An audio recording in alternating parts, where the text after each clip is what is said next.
Good evening, my friend. I am so happy you are here with me tonight. Before we dive in, I want to ask you something simple. Have you ever noticed how some mornings just feel right? You wake up with a little more peace in your chest, a little more clarity in your mind, and maybe even a small smile, for no particular reason. Those mornings do not just happen. They are gently built the night before. Tonight, I want to share something special with you. 6 simple bedtime habits. Nothing fancy, nothing extreme. Just gentle steps that help you fall asleep more peacefully and wake up feeling like the woman you have always been, strong, wise, and calm. Because after a certain age, mornings are not about chasing the world anymore. They are about greeting the day with softness, with purpose, and with joy. So, settle in. This is not about routines that feel like chores. This is about creating a bedtime rhythm that feels like a quiet gift to yourself. And it all begins right here with me and you. Let us get started. Habit 1. Give your body a rest. Stop eating by 6 o'clock in the evening. Let's begin with something that may feel simple on the surface, but holds a quiet kind of power. I want to invite you to try stopping your eating for the day around 6 o'clock in the evening. I know it sounds easy when we say it out loud, but I also know how comforting that little evening snack can be. Maybe it is a small bowl of ice cream while watching your favorite show, or just a cracker or two with cheese. Those little rituals can feel like tiny moments of joy at the end of the day. But here's the thing. Our bodies, especially as we grow older, are asking us to slow down, not just mentally and emotionally, but physically too. When we eat late into the evening, we're asking our digestive system to keep working while the rest of us is trying to rest. And that sends mixed messages to our body and to our brain. Instead of fully shifting into a restful state, we stay just a little bit alert, just a little bit busy inside. That can lead to interrupted sleep, restless legs, heartburn, or even waking up tired, even if we spent 8 hours in bed. By gently setting a boundary, no more eating after 6 o'clock, we give our body the chance to wind down naturally. We give our digestive system the break it deserves. And more importantly, we give ourselves the opportunity to wake up lighter, clearer, and more refreshed. This is not about being on a diet. This is not about losing weight or denying yourself pleasure. This is about creating a quiet pause in the evening. A line in the sand that says, "Now I rest." And if 6 o'clock feels too early for your lifestyle right now, that is perfectly okay. Start with 7. Or even just 1 hour earlier than you usually eat. This is not about perfection. It is about care. Many women find that stopping eating earlier helps balance their blood sugar, improves digestion, and reduces those uncomfortable middle-of-the-night wake-ups. For me, I noticed that when I stopped snacking at night, I began sleeping deeper. And when I woke up, I was no longer dragging myself to the kitchen. I felt lighter, not just physically, but emotionally. It was as if my body was saying, "Thank you for giving me space to rest." So try it. Choose a time. Set a small boundary, and let your body thank you tomorrow. Habit 2. Take a gentle twilight walk. Now that your dinner is done and the house begins to settle into evening stillness, I want to invite you into something beautifully simple, a gentle twilight walk. Not a power walk, not a jog, just a quiet stroll under the evening sky. 10 to 15 minutes. That is all it takes. You do not need special shoes or fancy workout clothes. Just step outside as you are and allow your body to move at its own pace. Why does this matter so much? Because your body, especially at this stage of life, thrives on rhythm.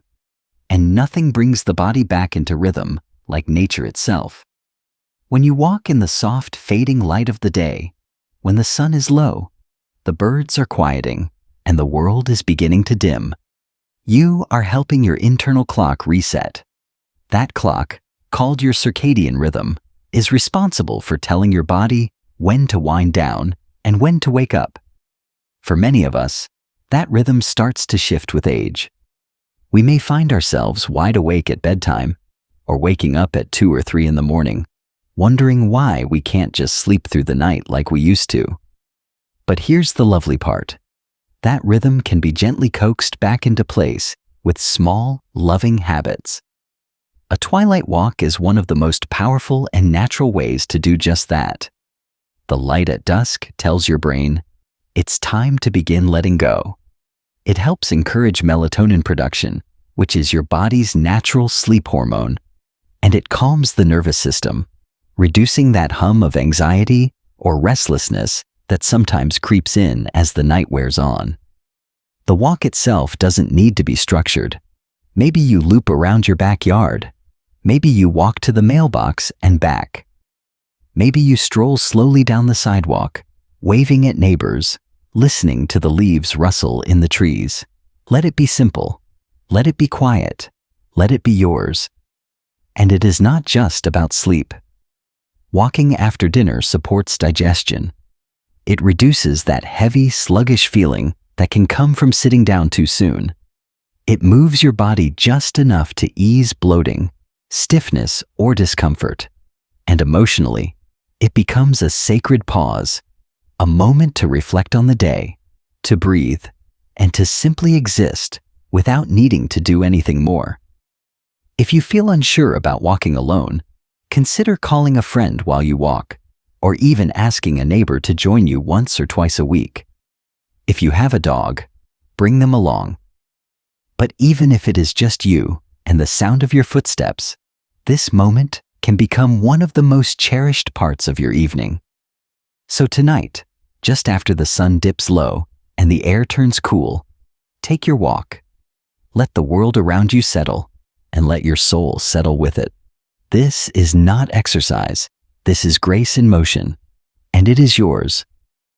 Every evening, if you choose it. Habit 3. Write down tomorrow's priority. After the dishes are done and your body has started to relax, there's a quiet little habit that can completely change how you begin your next day. It takes just a few minutes, but it holds real power. I'm talking about writing down your top priority for tomorrow. Just one thing. Not a to-do list, not a schedule. Just the one thing that matters most to you. You see, mornings can be such a gift. They come with a certain kind of calm, a gentleness in the air. If you wake up early, before the phone rings, or the world starts making noise, that time belongs to you. But what often happens? We wake up, we pour our coffee, and our minds start racing with all the things we could do, or should do. And in the shuffle of errands, emails, and distractions, the most meaningful things get pushed aside. That's why this little bedtime ritual matters so much. When you take just 5 minutes before bed to ask yourself, what is the most important thing I want to do tomorrow? You set an intention. You give your day a direction. It might be something small, like finally calling that friend you've been meaning to reconnect with. It might be going for a short walk, reading a chapter of a book, or organizing a drawer that's been bugging you. Or it could be something deeply personal, writing in your journal, working on a family history, or spending time in prayer or meditation. It doesn't matter what the task is. What matters is that it comes from you, something that feeds your spirit, not just fills your time. And the beauty of doing this at night is that it plants a quiet seed in your mind. While you sleep, your brain begins to prepare for it. You're more likely to wake up with clarity, with focus, and without that paralyzing sense of, where do I even begin today? For women like us, women who have raised families, built careers, cared for others, this is your time now. And this small habit helps make sure your energy goes toward what you value most, not just what others expect from you. So tonight, before your head hits the pillow, grab a notepad or even a sticky note. Ask yourself, what matters to me tomorrow? Write it down. Keep it simple. And when you wake up, Let that little note guide your morning like a compass pointing to joy. Habit 4. Do a loving favor for your future self. There's something quietly beautiful about caring for yourself, not just in the moment, but in the future. One of the kindest things you can do at night is to spend just 5 or 10 minutes tidying your home, not for anyone else, but for tomorrow's you. It's a gentle way of saying, I love you, to the version of yourself who will wake up in the morning. You don't need to deep clean or scrub floors. This is not about perfection. It's about creating calm. Put the pillows back on the couch in a way that makes you smile. Wipe down the kitchen counter so it smells fresh. Make sure the sink is empty.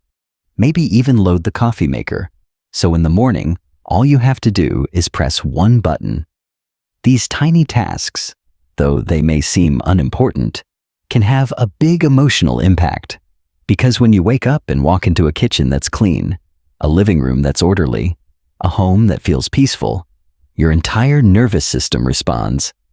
You start the day with a sense of calm, of control, of dignity. It's like setting the stage for your life to flow just a little smoother.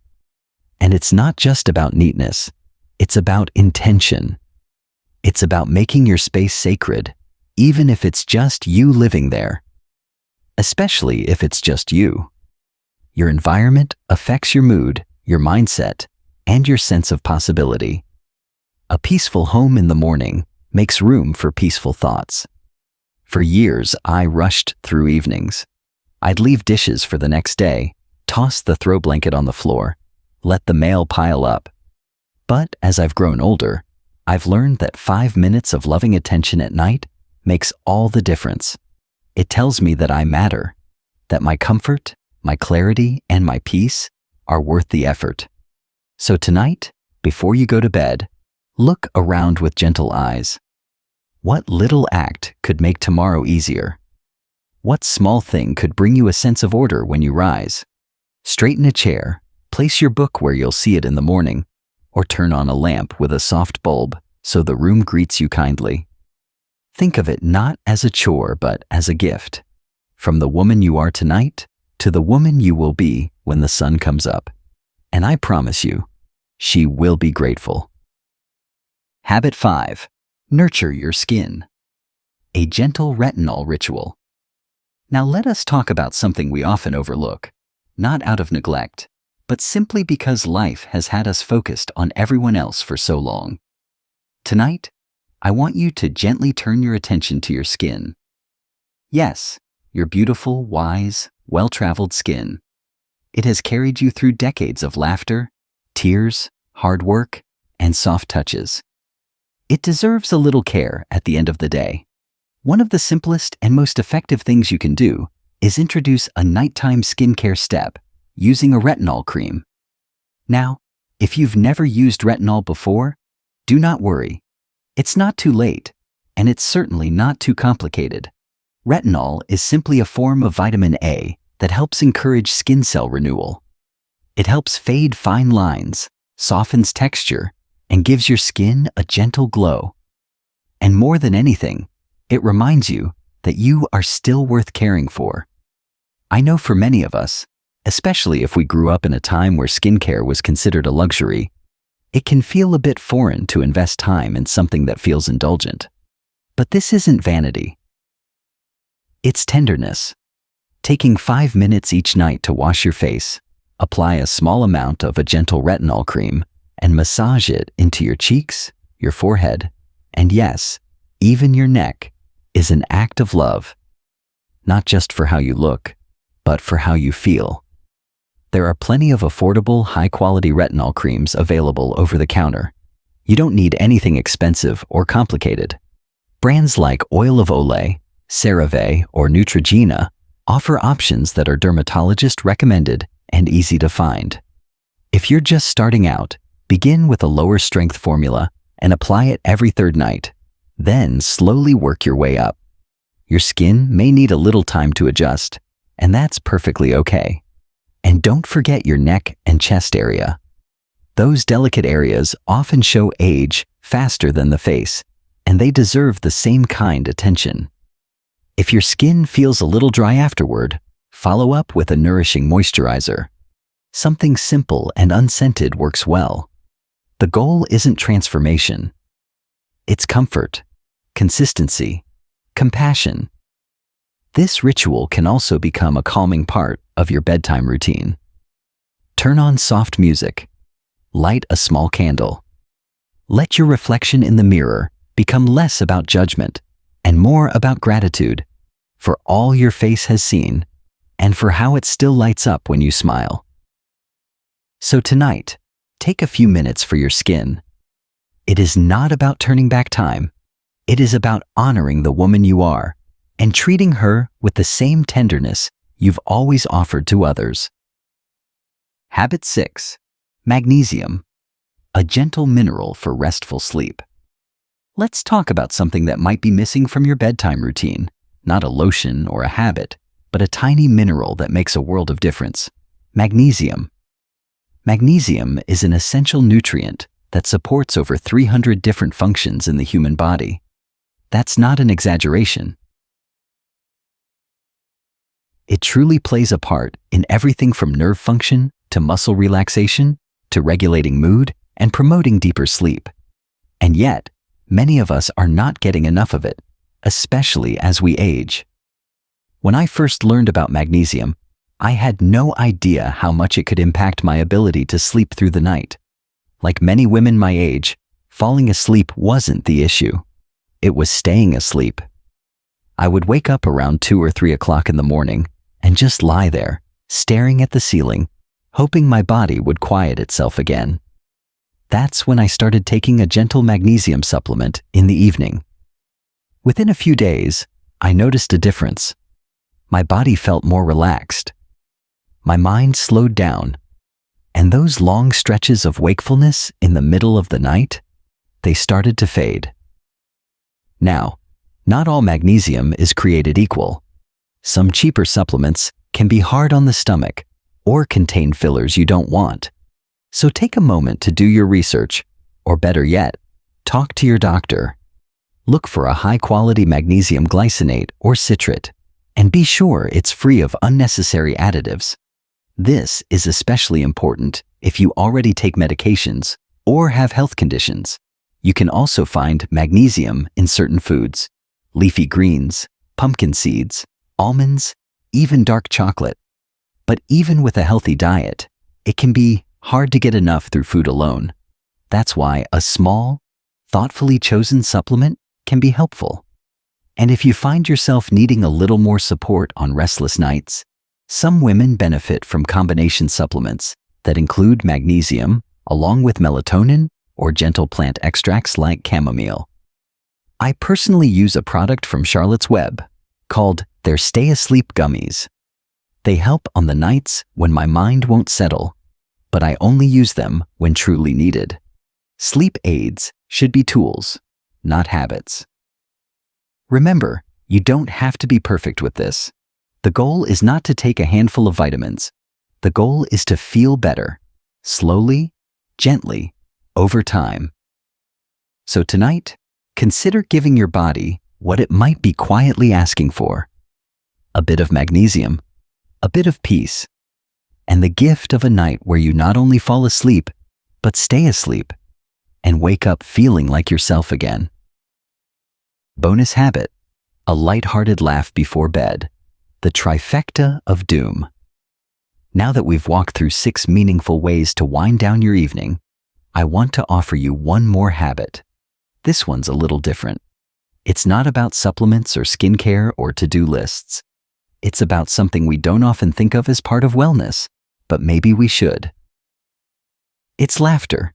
Yes, a little laughter before bed. Let me explain. Especially women of a certain age, we've spent so much of our lives being strong, being dependable, being serious when we had to be. We've raised families, held jobs, cared for aging parents, managed homes, and made the hard decisions. And while we are proud of that strength, and we should be, it's easy to forget that we still need lightness. We still need joy. And we still need the kind of silly, unexpected laughter that reminds us not to take everything so seriously all the time. That's where my little bedtime ritual comes in. I call it the trifecta of doom. Now, before you get worried, let me reassure you, it's all in good fun. You see, like many of you, I sometimes end my day by watching true crime documentaries. Not the scary, gory kind, but the old-fashioned whodunits. Stories about neighbors behaving badly, spouses keeping secrets, or small-town mysteries that unfold over the course of an hour. It's oddly soothing, and maybe you can relate. Over the years, I've started to notice a pattern, a very specific pattern. And once I tell you this, I promise you'll never watch these shows the same way again. If you're watching a true crime story, and within the first 15 minutes, someone mentions 3 things: a Baptist church, a fishing boat, and a life insurance policy, you can be absolutely sure somebody's not going to make it to the end of the episode. I call this combination the trifecta of doom. Baptist church, fishing boat, life insurance. It's always the same formula. A seemingly quiet couple. Someone gets baptized or buys a boat, and suddenly there's a suspicious accident followed by a $250,000 payout. And you just know, long before the investigators show up, who planned what and why. I know, it's a little dark. But that's the thing about being older. We've seen enough of life to know that sometimes the best way to deal with hard things is to laugh about the absurdity of them, especially at night, when everything feels a little heavier, a little more dramatic. Now, I'm not saying you have to start watching murder shows before bed. Not at all. But what I am saying is this. Find something that makes you chuckle. It doesn't have to be intellectual. It doesn't have to be highbrow. Maybe it's a funny podcast. Maybe it's a rerun of a sitcom from the 1970s that still cracks you up. Maybe it's a silly video your granddaughter sent you of a cat pushing a plant off a windowsill. Whatever it is, let it in.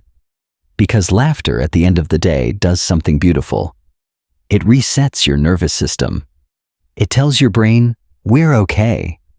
It allows your body to relax in a way that no pill or tea or breathing technique can quite replicate. It releases tension. It softens your heart. And sometimes, it even makes the bed feel cozier. So tonight, after your tea and your magnesium and your walk, after your list is written and your face is cared for, do one more thing. Smile. Giggle. Let your body shake with a small burst of joy, even if it's just you, alone in your pajamas. Especially then, because you're not just preparing your body for sleep, you're preparing your soul to rest. And that, my dear friend, is the most healing habit of all. And just like that, we've reached the end of our time together tonight. But I hope what we've shared lingers with you, not just as information, but as inspiration. These 7 gentle habits, 6 practical, and 1 just plain delightful, are more than tasks. They are invitations. Invitations to slow down, to honor your body, to listen to your spirit, and to reconnect with the quiet power of your own evening rhythm. Maybe some of these habits are already part of your life, tucked quietly into your routine. Maybe others are brand new and feel a little unfamiliar. That's okay. You're not expected to change everything at once. In fact, the beauty of this journey is in its pace. Slow, steady, intentional. Even one small change, practiced with care, can begin to shift how you feel, not only at night, but when you wake in the morning. Because that's really what this is all about, isn't it? Not just getting through the night, but preparing your soul for a new day. And that preparation doesn't need to be loud or complicated. It can be as simple as walking under the stars, wiping the kitchen counter with love, writing down your hope for tomorrow, or smiling at your own reflection as you gently care for your skin. What I hope you take away most is this. Your evening matters. You matter. This stage of life you're in, It's not about slowing down in defeat. It's about slowing down in wisdom. In choice, in grace, you have every right to rest deeply, to sleep well, and to rise feeling centered, strong, and beautifully whole. Before you go, I would love to hear from you. What part of this evening ritual spoke to you most? Is there a bedtime habit you've always held dear? Or something new you're excited to try? Share it in the comments below. Let's build a community where women like us uplift and support each other, because our voices, our stories, and our self-care deserve to be seen and celebrated. And if this message brought you comfort tonight, I invite you to subscribe to this channel, not for algorithms or numbers, but so we can continue walking together in wisdom. One habit, one breath, one evening at a time. Thank you for spending this time with me. I'm honored to be part of your night. Now, turn down the lights. Breathe deeply. You've done enough for today. Let rest find you. Good night, my dear friend. You are so deeply, truly loved.